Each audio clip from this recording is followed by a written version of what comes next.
13व्याचा कार्यक्रम असल्यानं जेवणासाठी इतर पदार्थासह मठ्ठा सुद्धा तयार करण्यात आला होता। हा मठ्ठा तयार करण्यासाठी गावातीलच एका महिलेकडून म्हशीचं दूध घेण्यात आलं होतं। दूध विकणाऱ्या महिलेकडून खूप मोठी चूक झाली। कदाचित त्या महिलेला ही कल्पना असेल की ह्या म्हशीचं दूध विकणे म्हणजे लोकांच्या जीवाशी खेळणे होय, हे दूध चालणार नाही। तरीही तिने पैशापोटी त्या म्हशीचा दूध 13व्याच्या कार्यक्रमासाठी दिला आणि संपूर्ण देशाला हादरून सोडणारी घटना घडली।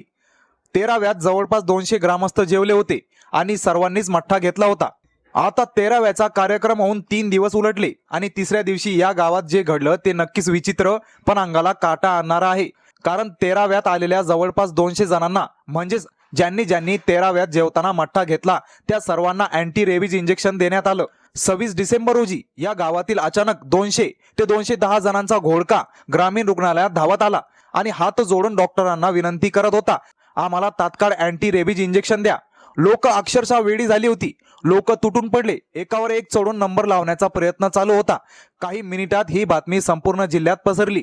जिल्ह्याचे जिल्हाधिकारी यांच्या आदेशानुसार या प्रकरणाची गंभीरतेने दखल घेत संपूर्ण चौकशी करून अखेर त्या सर्व 200 जणांना अँटी रेबीज इंजेक्शन देण्यात आले। प्रत्यक्षात घडलं काय ते ऐका। उत्तर प्रदेशच्या बदायूं जिल्ह्यातून समोर आलेली ही घटना 10 डिसेंबर 2025 रोजी या गावात एका प्रतिष्ठित व्यक्तीचा मृत्यू झाला होता। इतर पदार्थासह दुधाचा मठ्ठाही वाढण्यात आला होता। हा कार्यक्रम पार पडला।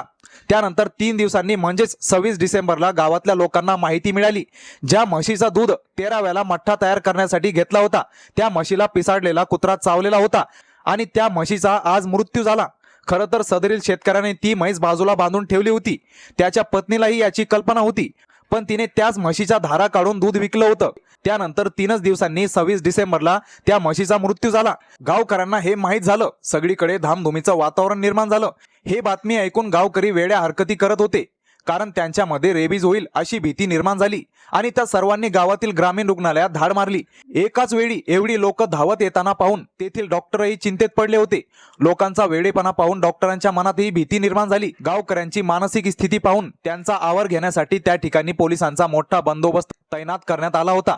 ग्रामस्थांमधील भीती लक्षात घेऊन खबरदारी म्हणून अखेर त्या सर्व 200 जणांना जिल्हाधिकाऱ्यांच्या आदेशानुसार आरोग्य विभागाकडून अँटी रेबीज लसीकरण करण्यात आली। डॉक्टरांनी दुधामार्फत रेबीज पसरण्याची शक्यता अत्यंत कमी असल्याचे स्पष्ट केले। सध्या गावातील परिस्थिती पूर्णपणे नियंत्रणात असून कोणालाही आजाराची लक्षणे आढळलेली नाहीत।